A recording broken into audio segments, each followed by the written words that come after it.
Épître aux Hébreux, chapitre 4.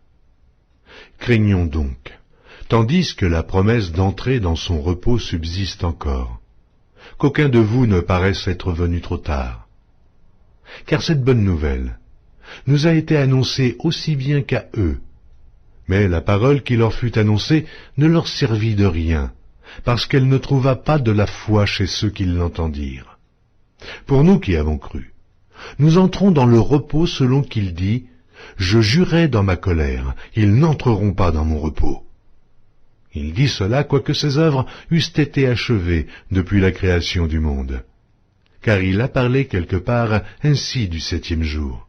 Et Dieu se reposa de toutes ses œuvres le septième jour. Et ici encore, ils n'entreront pas dans mon repos.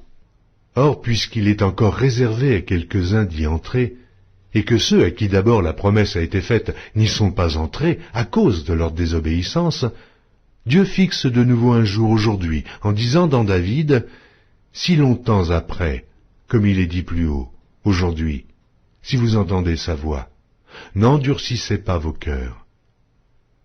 Car si Josué leur eût donné le repos, il ne parlerait pas après cela d'un autre jour. Il y a donc un repos de Shabbat réservé au peuple de Dieu. Car celui qui entre dans le repos de Dieu se repose de ses œuvres, comme Dieu s'est reposé des siennes. Efforçons-nous donc d'entrer dans ce repos, afin que personne ne tombe en donnant le même exemple de désobéissance.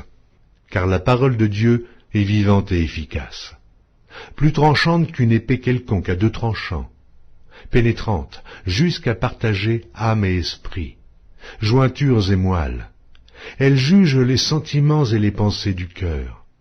Nulle créature n'est cachée devant lui, mais tout est à nu et à découvert aux yeux de celui à qui nous devons rendre compte. Ainsi, puisque nous avons un grand souverain sacrificateur qui a traversé les cieux, Jésus, le Fils de Dieu, demeurons fermes dans la foi que nous professons. Car nous n'avons pas un souverain sacrificateur qui ne puisse compatir à nos faiblesses.